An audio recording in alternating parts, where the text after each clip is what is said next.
Abra sua Bíblia em algum lugar que você achar bem legal.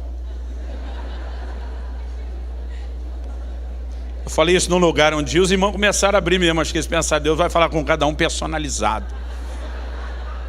Segunda carta de Paulo aos Coríntios, capítulo 12, versículos 14 e 15. Bruno, aquelas 2 horas que vocês me deram, começa a contar agora, né? Estou brincando, não assuste. Segunda carta de Paulo aos Coríntios, capítulo 12, versículos 14 e 15.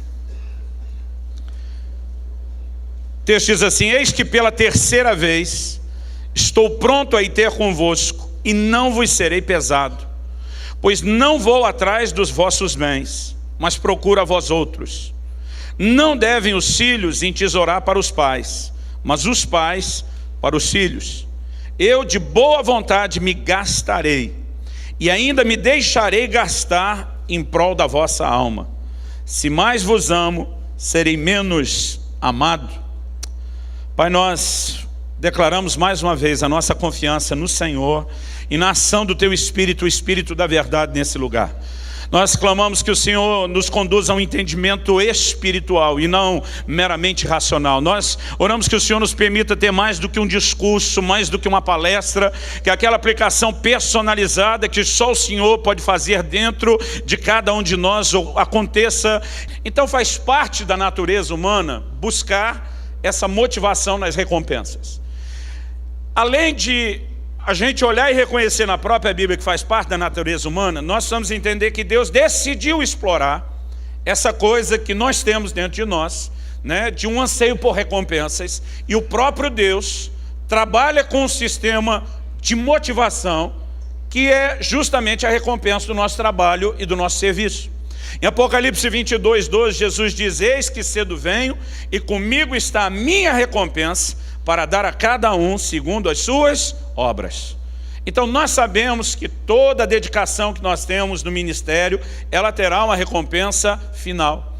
A palavra de Deus, de uma maneira muito clara, diz para a gente lá em 1 Coríntios capítulo 3, 1 Coríntios capítulo 3, no versículo 8, o apóstolo Paulo termina o versículo dizendo que cada um receberá o seu galardão segundo o seu próprio trabalho.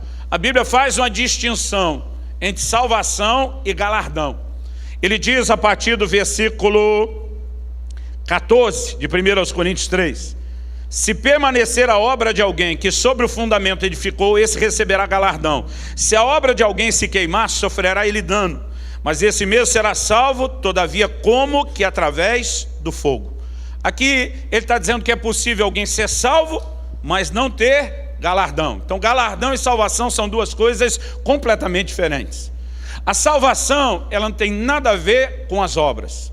A Bíblia diz: pela graça sois salvos mediante a fé, e isso não vem das obras. O galardão, diferente da salvação, é totalmente baseado nas obras. É mérito, é recompensa da dedicação. Paulo diz nos versículos anteriores que haverá um fogo que vai provar a obra de cada um.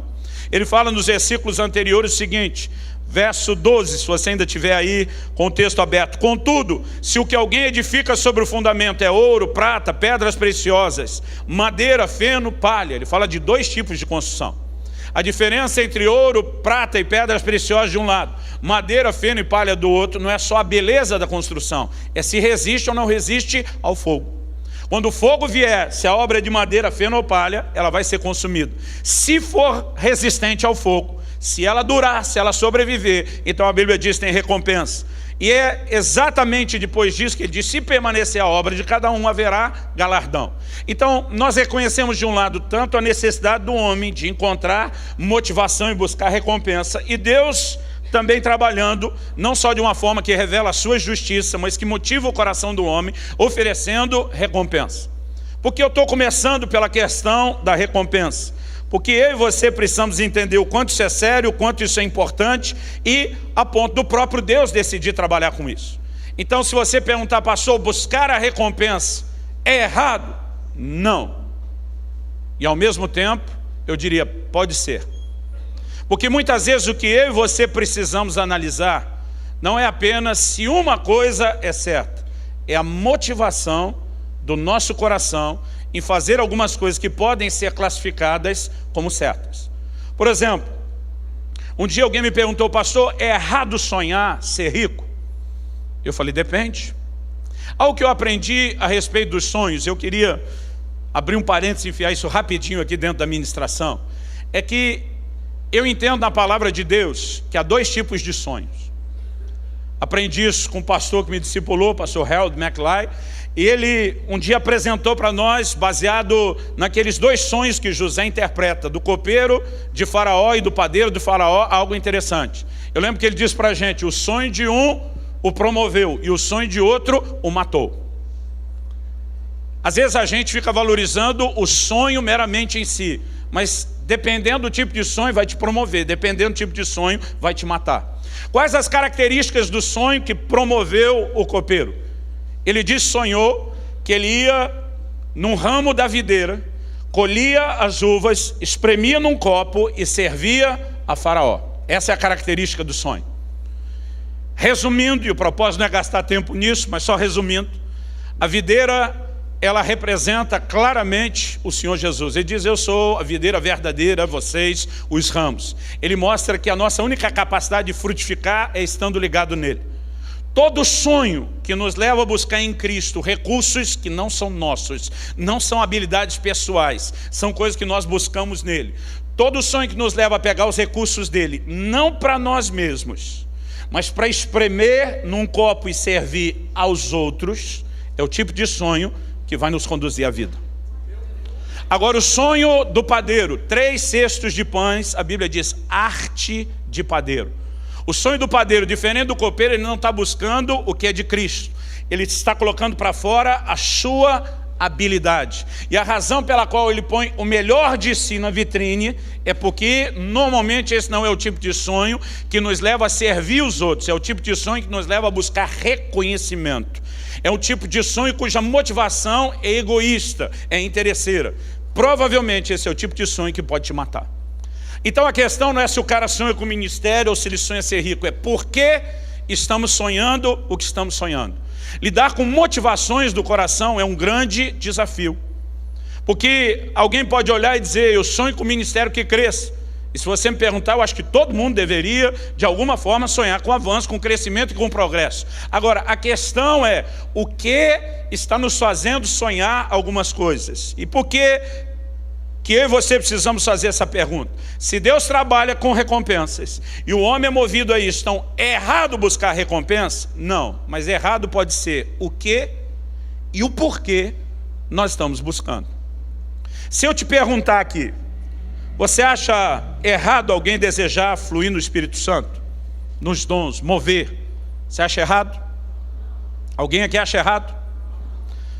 Dá uma olhada comigo num texto da palavra de Deus, Atos capítulo 8, a partir do versículo 18. Um avivamento começou em Samaria, Filipe pregando, gente sendo salva, milagres acontecendo. Daqui a pouco a igreja de Jerusalém toma notícia, envia para lá os apóstolos Pedro e João, porque ninguém ainda havia sido cheio do Espírito Santo. Pedro e João chegam, começam a impor as mãos e as pessoas começam a ser cheias do Espírito Santo.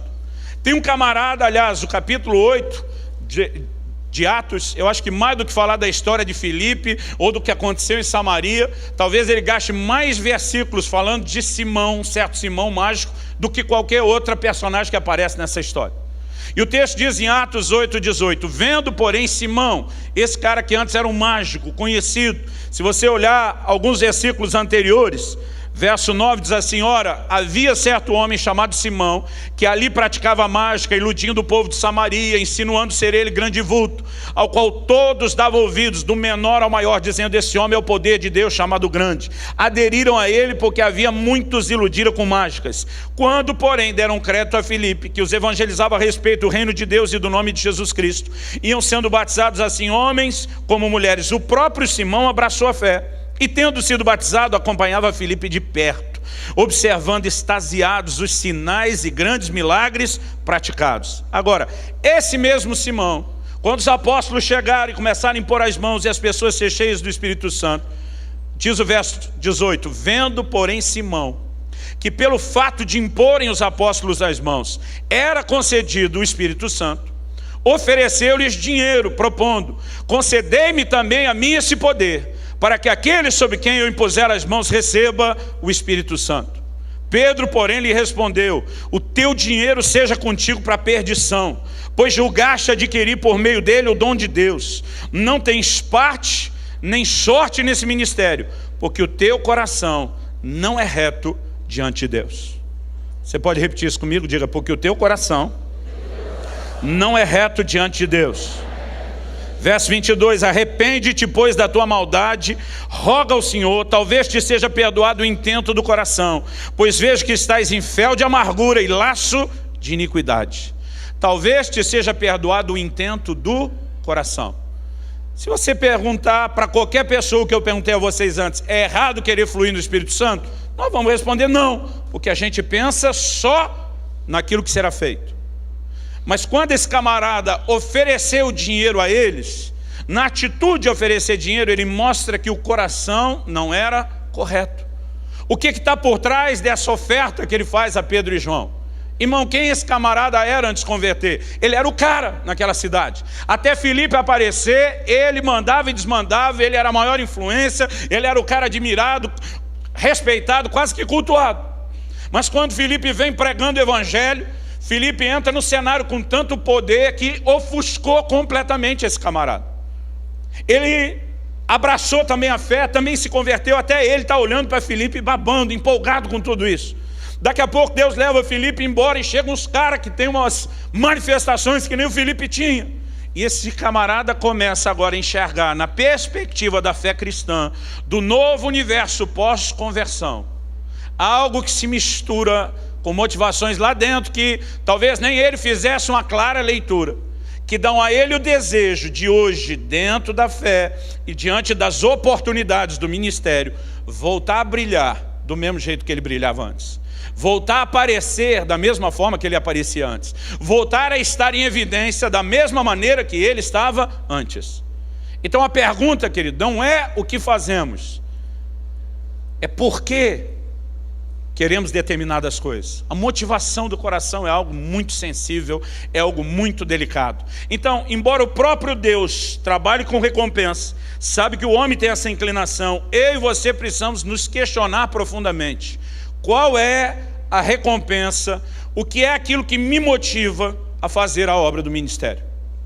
Porque é possível a gente enganar no nosso próprio coração e no intento do coração e fazer coisas certas com uma motivação errada. Se você me perguntar, pastor Luciano, produtividade dentro do reino de Deus é errado? A gente iria em primeira instância não. Mas algo que a gente precisa entender é que a mensagem que o Senhor Jesus manda para o anjo da igreja de Éfeso merece ser bem entendida. Ele diz: conheço as tuas obras, o teu labor, a tua perseverança. Pensa numa igreja de alta performance, era a igreja de Éfeso. E diz: suportastes provas por causa do meu nome, não desfaleceste. Eles tinham resiliência, tinha até controle de qualidade. Puseste a prova os se dizem apóstolos e não são, e os achastes mentirosos. Ele diz: tenho porém contra ti que abandonaste o teu primeiro amor. Sabe, eu acredito, querido, que a porta de entrada para o ministério, ela deve ter um critério muito claro. Jesus perguntou para Pedro 3 vezes: Pedro, tu me amas? Amo. Então apacenta as minhas ovelhas. Requisito para entrar no ministério é amar o Senhor. E requisito para sair é deixar de amá-lo. Porque ele fala para o anjo, mensageiro da igreja de Éfeso: eu tenho contra você que você abandonou o primeiro amor. Algo que eu e você precisamos entender é que nossa paixão pelo Senhor deve nos levar a trabalhar. Eu acredito que Deus quer o trabalho como transbordar da paixão, mas nunca como a substituição da paixão. Porque a performance pela performance não é o que Deus está buscando.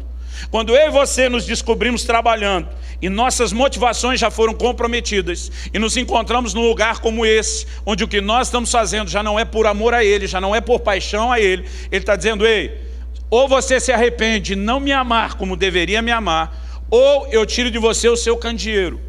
O que é tirar o candeeiro? No capítulo 1 de Apocalipse, João diz, eu vi 7 candeeiros de ouro, eu vi 7 estrelas. O anjo explica, os 7 candeeiros são as 7 igrejas Ásia. As 7 estrelas são os mensageiros das igrejas. E agora Deus está falando com o anjo, o mensageiro da igreja. Eu tiro o seu candeeiro. Deus está dizendo, a igreja que eu te confiei, eu tomo de volta.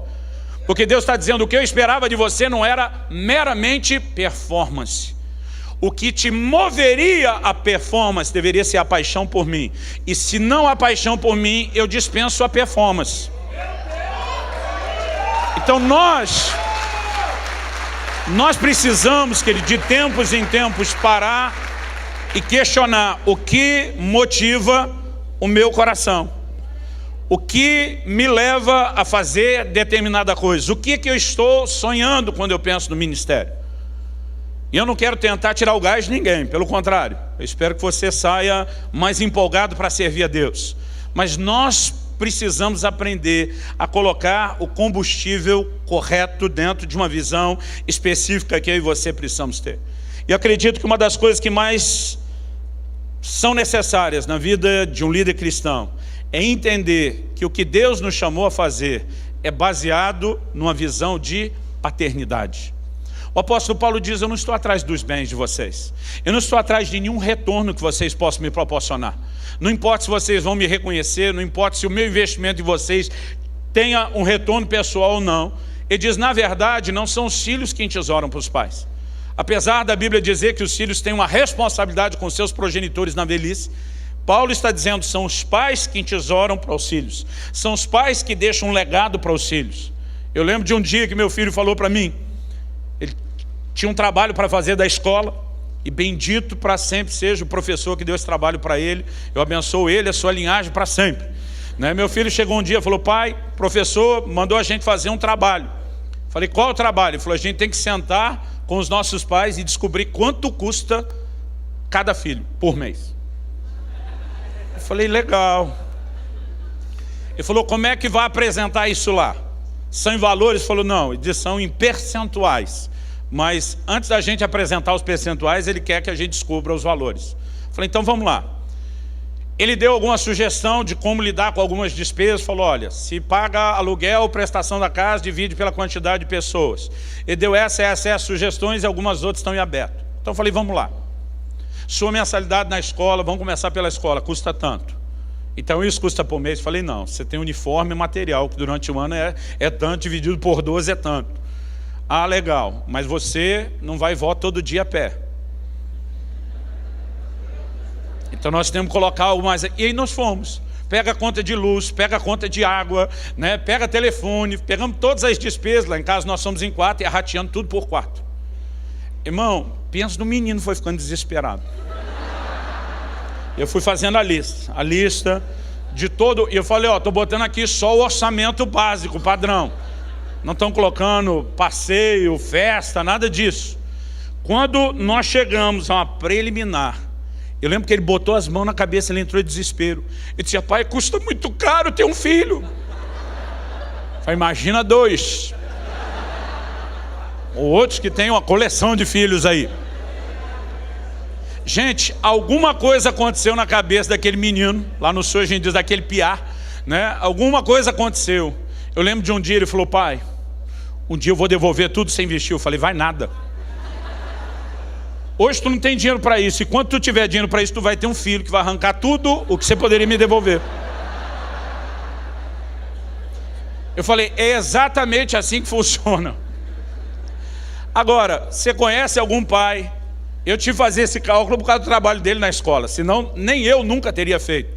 Você conhece algum pai que fica pontuando tudo que o filho deve para cobrar na velhice? Durante toda a sua... Fiz um cálculo outro dia, resolvi fazer do que eu gastei com esse menino só em escola, estudo e preparação dele, desde o início até agora, o que está me custando a faculdade dele. Eu não conheço um pai que está fazendo o filho assinar promissória. Quando você crescer, vai me pagar tudo de volta, miserável. Qual é o coração de um pai? Eu vou gastar tudo que eu tenho. Eu vou me gastar em prol dos meus filhos. Não é essa visão que como pais nós temos? Agora, a pergunta é, querido, se a gente estivesse olhando pela ótica correta. E eu não vou dizer, querido, que no ministério você não pode ter uma perspectiva de retorno financeiro. A Bíblia nos fala em Romanos 4,4, que para aquele que trabalha, o salário é considerado dívida e não favor. E o próprio Senhor Jesus nos diz, lá em Lucas 10,7, que o trabalhador é digno do seu salário. Não vim aqui fazer apologia que quem está no ministério em tempo integral não tem direito a retorno financeiro. De forma alguma, não é o que eu estou falando. Aliás, a Bíblia diz lá em 1 Timóteo, no capítulo 15, no versículo 18, ela nos dá até uma informação interessante, que eu quero fazer questão de passar por isso aqui antes de chegar onde eu quero. Pois a Escritura declara: não amordaces o boi quando pisa o trigo, e ainda o trabalhador é digno do seu salário. Ele fala isso depois de dizer os presbíteros que governam bem, especialmente os que se afadigam na palavra e de ensino, sejam considerados dignos de duplicada honra. Ali duplicada honra é dobrados honorários. Ou seja, ele está dizendo que existia até uma política salarial. Quem se destacava no governo e estava em determinadas funções podia ganhar o dobro do que alguém da mesma equipe pastoral. Não estamos dizendo que não há lugar para retorno financeiro, né, para expressar honra na vida de quem se doa. O que nós estamos falando é a respeito de motivação. O que nós estamos falando não é a respeito daquilo que nós temos direito, é daquilo que nós muitas vezes exigimos, ainda que silenciosamente, numa atitude só do coração. Por quê? Eu percebo, querido, que muita confusão tem acontecido.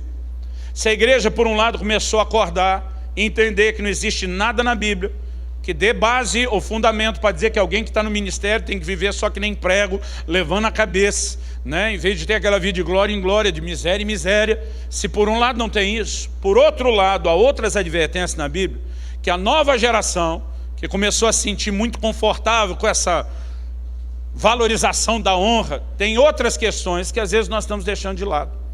A palavra de Deus, a mesma palavra que claramente diz que eu e você temos direito a um salário e uma honra, ela mostra que o nosso coração não pode ser movido por isso. Na primeira epístola de Pedro, eu gostaria que você abrisse comigo lá no capítulo 5. 1 de Pedro, capítulo 5, versículo 1, Paulo diz: rogo, pois, aos presbíteros que há entre vós, eu, presbítero como eles. Deixa eu fazer um comentário aqui, apesar de ter nada a ver com o que eu estou pregando. O apóstolo Pedro diz: aos presbíteros que há entre vocês, eu, presbítero como vocês. Na cabeça de algumas pessoas, algumas nomenclaturas, elas são parte de uma hierarquia ministerial. O mesmo Pedro, que era um dos 12 apóstolos do Cordeiro, está dizendo: ei, eu sou tão presbítero quanto vocês são. E ele está falando, né, usando uma terminologia, há vários termos na Bíblia que são usados: presbítero, bispo, pastor. Hoje em dia isso virou, em alguns lugares, uma hierarquia. Primeiro o cara é levado a presbítero, depois for, né, dedicado, pode subir a pastor e talvez pode chegar ainda a bispo. Em alguns lugares ainda pode ser apóstolo, e outros ele pode ser suplente serafim, vice-deus. Mas na nossa cabeça a gente cria uma hierarquia. Agora, ó, olha que interessante. Lá em Atos 20, no versículo 17, a Bíblia diz que Paulo está numa cidade chamada Mileto. Em Mileto ele manda chamar os presbíteros de Éfeso para uma reunião com ele. Uma cidade próxima. Os presbíteros de Éfeso vão ao encontro dele para uma reunião. Em Atos 20, 28, Paulo, falando com esses presbíteros, ele diz: o Espírito Santo vos constituiu bispos, a fim de apacentardes a igreja de Deus. Você vê essas três coisas ser usadas para o mesmo tipo de gente. Na verdade, essas terminologias não indicam cargos diferentes, indicam aspectos diferentes do que uma mesma pessoa faz. Pedro conseguia dizer: meu serviço, meu dom ministerial é o apostólico, mas meu cargo na igreja é o de presbítero, a função de governo como a de vocês. Então Pedro se coloca num lugar para dizer: ó, vou falar com vocês de igual para igual. Aos presbíteros que há entre vós, eu presbítero como eles, testemunho dos sofrimentos de Cristo e ainda coparticipante da glória que há de ser revelada. Pastoreai o rebanho de Deus que há entre vós, não por constrangimento, mas espontaneamente, como Deus quer, nem por sorte da ganância, mas de boa vontade, nem como dominadores dos que vos foram confiados, antes tornando-vos modelos do rebanho. Ora, logo que o supremo pastor se manifestar, recebereis a imarcessível coroa da glória. O que Pedro está dizendo, gente? A recompensa de vocês não é o salário. A recompensa de vocês virá das mãos do Supremo Pastor, assim que ele se manifestar, assim que ele se revelar. E Apocalipse 22, 12, Jesus diz: eis que cedo venho, o Supremo Pastor, e comigo está a minha recompensa. Então ele diz: pastorei o rebanho de Deus, não por sórdida ganância. Ele está falando de áreas onde nós podemos errar. Ele fala de gente que faz por constrangimento e não espontaneamente. Eu olho para uns camaradas e digo: ei, o que aconteceu? Você acha que Deus te prendeu aqui, te fez refém do ministério? De vez em quando eu reúno nossos líderes e a gente tem usado com eles um versículo apócrifo, que não está na Bíblia. A gente tirou lá do filme Tropa de Elite, é 02, pede para sair. Não, é verdade, gente. A gente precisa voltar a entender algumas coisas básicas. Jesus diz em Lucas 14, você vai construir uma torre, senta primeiro, calcula quanto custa, para ver se você pode ir até o fim. Porque se você achar que não dá conta, vaza, desiste do projeto. Então de vez em quando a gente reúne nossos pastores e líderes, eu lembro ele, eu quero que vocês lembrem quanto custa o ministério. Porque se você acha que não dá conta, e isso envolve algumas coisas, sua postura de integridade a Deus, de santidade, de ser exemplo para o povo. Se você acha que não dá conta, vaza, cai fora. Porque o que não pode, irmão, é você entrar nesse negócio e passar a vida reclamando disso. Você entrar no ministério e parece que Deus estava te perseguindo.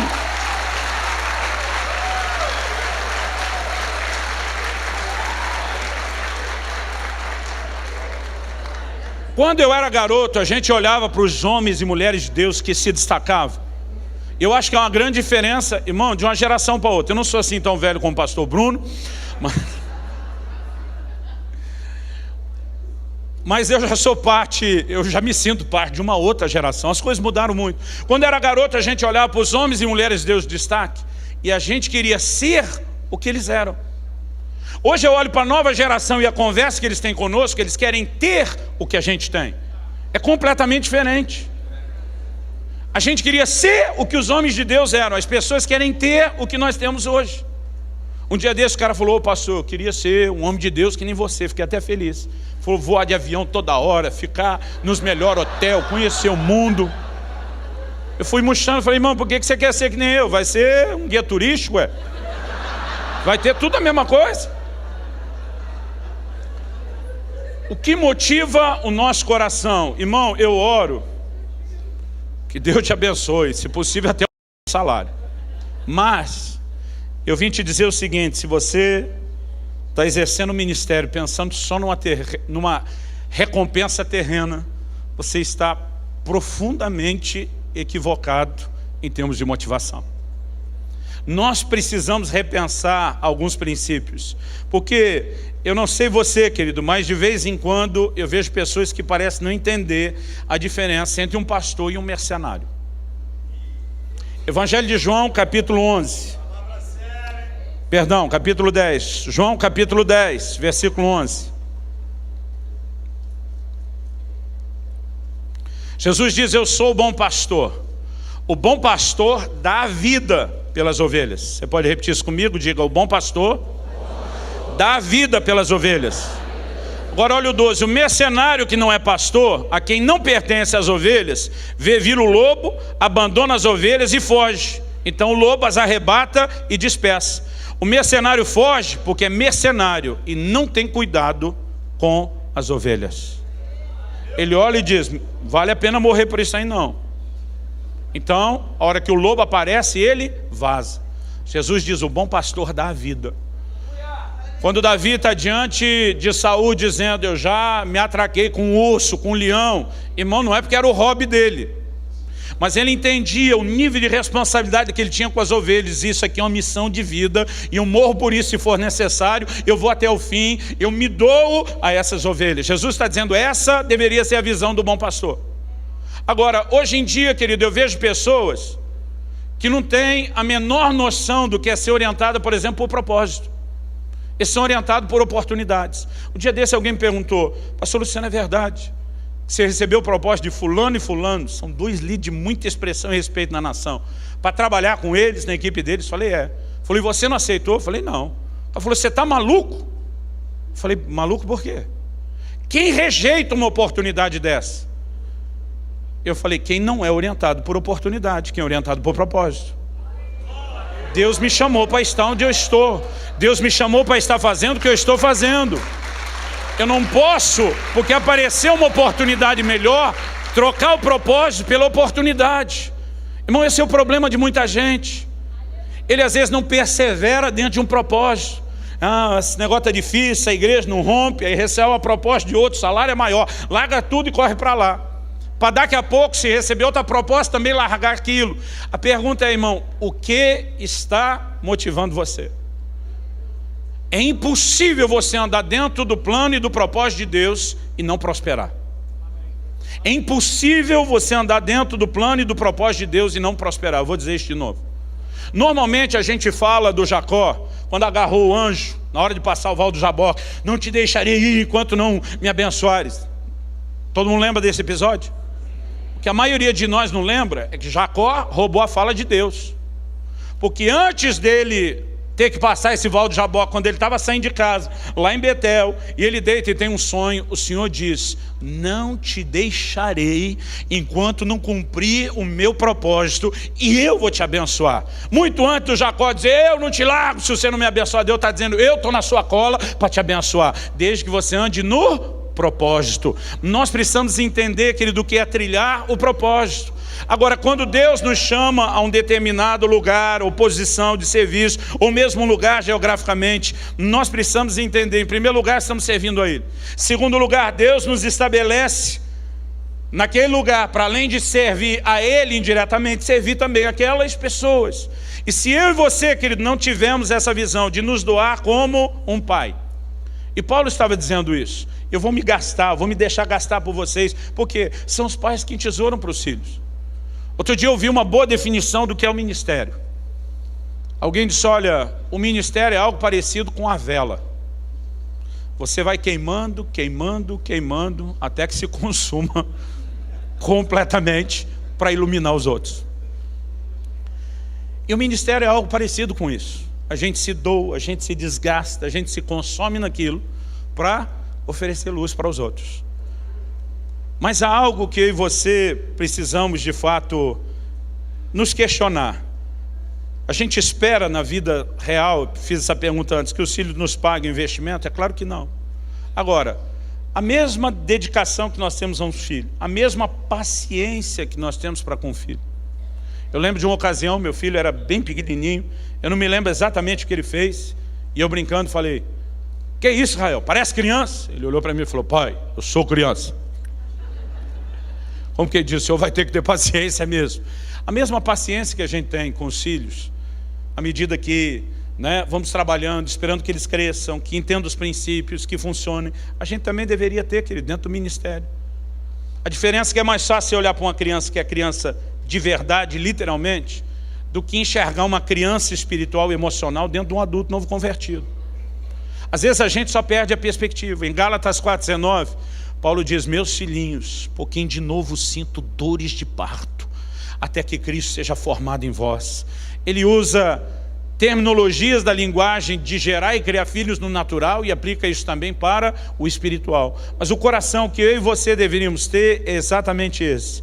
E quando a gente passa uma vida se dedicando a esses filhos espirituais, servindo eles como filhos de fato, Filipenses 2:22 diz o seguinte, Paulo está falando de Timóteo: e conheceis o seu caráter provado, pois serviu ao Evangelho junto comigo, como filho ao Pai.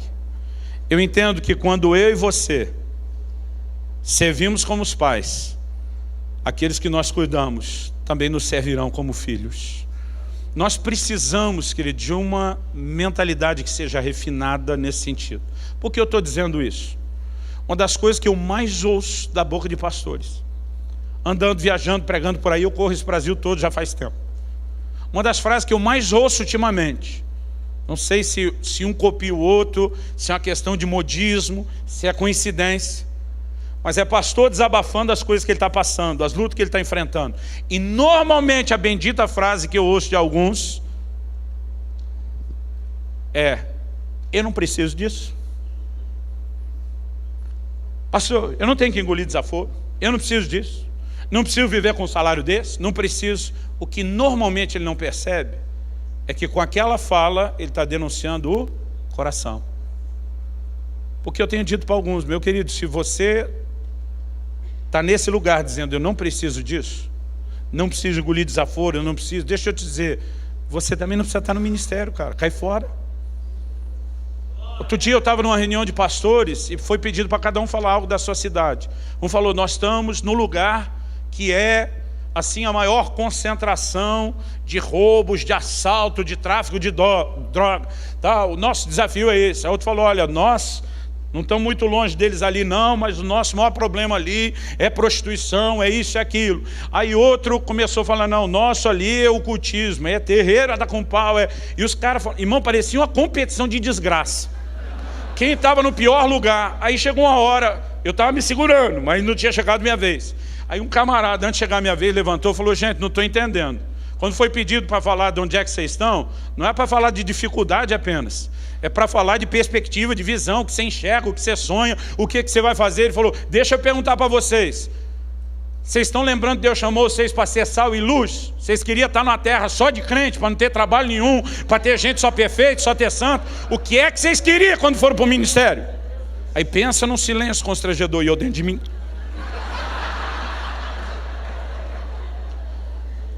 Porque de vez em quando eu ouço essa conversa. Eu não preciso disso. Eu digo, irmão, nem Deus precisa de uma criatura como você dizendo que não precisa disso. Irmão, deixa eu te dizer, o ministério tem desafios. Lidar com gente, irmão, cansa. Não, pastor, não fala isso. Falo. Está na Bíblia. Paulo diz, não nos cansemos de fazer o bem. Então fazer o bem cansa. E diz, porque a seu tempo ceifaremos, se não houvermos desfalecido.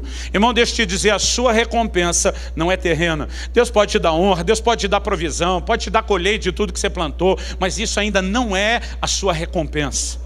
A recompensa você vai receber um dia das mãos dele. Não espere recompensa das pessoas, não espere gratificação das pessoas. Eu vi um pastor outro dia dizendo, cara, eu me doei uma vida inteira nessa cidade, nem um muito obrigado eu recebi. Falei, seu filho costuma te agradecer todo dia o que você fez? Ele falou, também não. Falei, é a mesma coisa, criatura.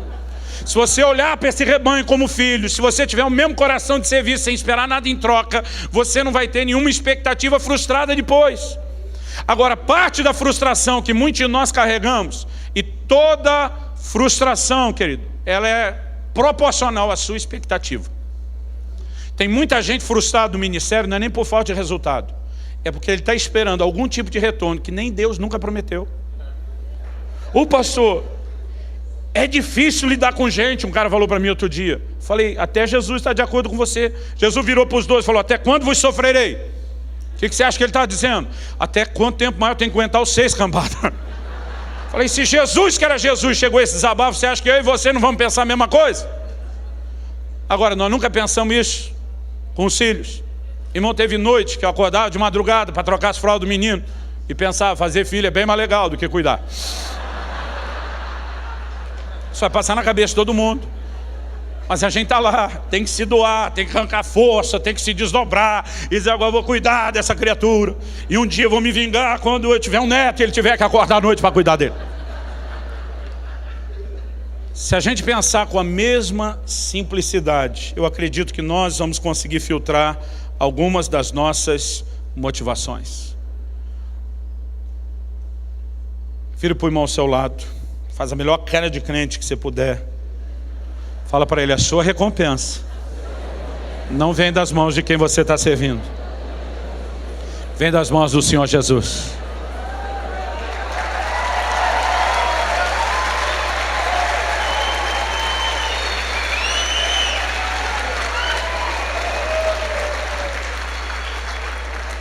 Eu era ainda bem garoto, bem novo. E um dia eu li numa camiseta uma frase que eu nunca esqueci.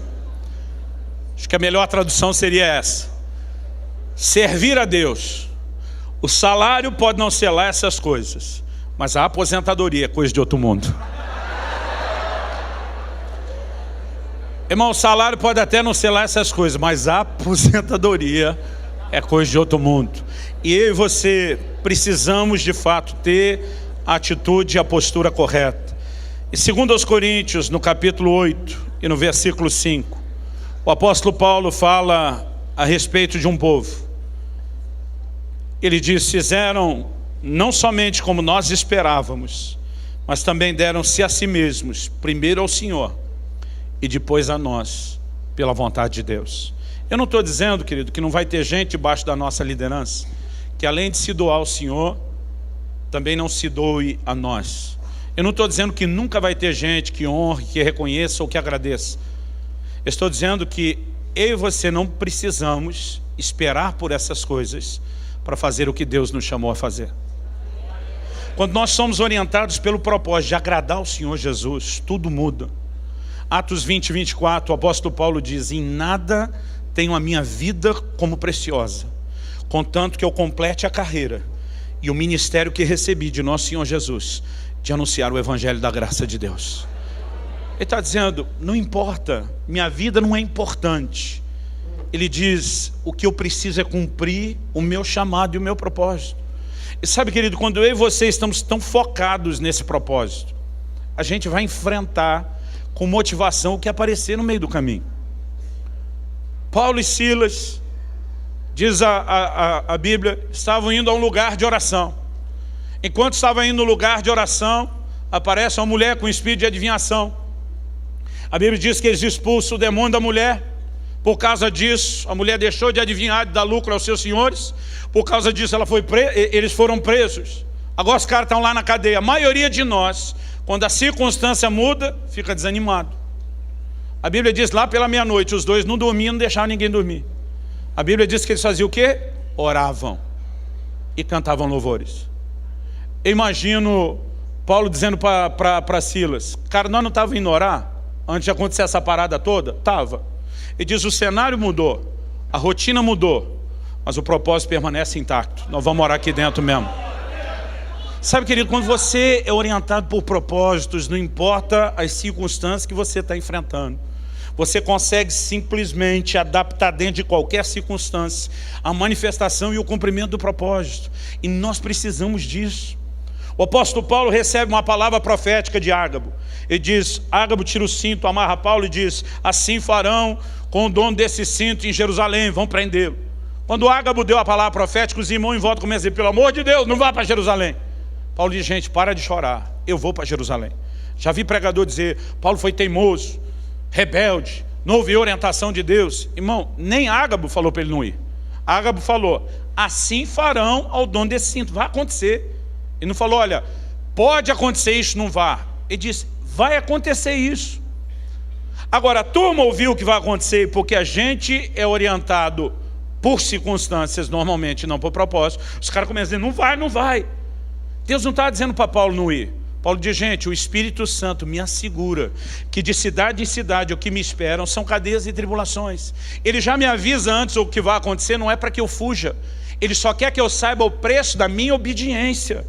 Mas ainda assim ele quer que eu entre nessa disposto a encarar e a pagar o preço de obediência para que o propósito se cumpra. Agora, o que eu e você precisamos entender, querido, se Deus deixasse a gente saber tudo que tem no ministério, a maioria de nós vazava antes de entrar. Mas por quê? Por causa de motivações equivocadas. Mas à medida que nós vamos alinhando o coração, Deus vai começar até a antecipar e dar a letra de alguns problemas antes. Porque Ele vai enxergar em você um coração tão alinhado, que diz, esse aí aguenta saber um pouquinho mais, aguenta ter um pouquinho mais de informação. A minha expectativa, querido, não é de me aposentar cedo do ministério para curtir a vida. Eu quero ser, como eu vi o Ryan Bonk falar outro dia, como aqueles aviões gigantescos que quando vão decolar, eles precisam usar praticamente a pista toda de decolagem pelo tamanho deles. E quando chega no final da pista, ele está na maior velocidade do que quando começou. Eu, quando chegar a hora de terminar o ministério, posso estar velho, posso estar em que condição, estou dizendo para Deus, eu quero estar correndo como nunca. Eu não quero aposentar nessa terra, irmão, porque a minha recompensa não é aqui, a minha recompensa está do lado de lá. Outro dia alguém falou para mim, pastor Bruno, foi o pastor Luciano, o senhor é um homem assim que eu admiro, tão sem ambição. Falei, você está enganado. Falei, eu não tenho a ambição que você tem. Falei, você vive nessa terra para ser rico. Eu vivo nessa terra para ser rico, não aqui, para ser rico do lado de lá. Eu falei, com certeza nessa terra, talvez eu nunca vou ter dinheiro como você. Mas deixa eu garantir uma coisa. Lá no céu, nem a pau, que tu vai morar no mesmo condomínio que eu. Falei brincando.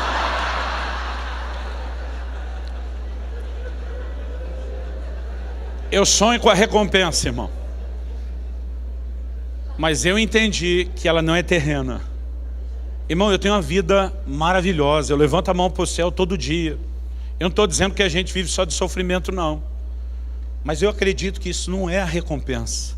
A recompensa está por vir. E eu e você precisamos ter um coração no ministério, de lembrar o tempo todo: estou fazendo isso para o Senhor Jesus. E no final, cada um de nós, quando ouvir Ele dizendo: servo bom e fiel, entra no gozo do teu Senhor, a gente vai olhar para trás e dizer: valeu a pena, valeu cada luta, valeu cada desaforo que nós engolimos, valeu cada renúncia, valeu cada sacrifício, valeu. Quando eu e você olharmos para trás de nós e percebemos a multidão de pessoas que nós influenciamos, a vida de gente que nós mudamos, e perceber o sorriso no rosto do nosso Senhor, terá valido a pena. Vamos ficar em pé para parecer que está acabando.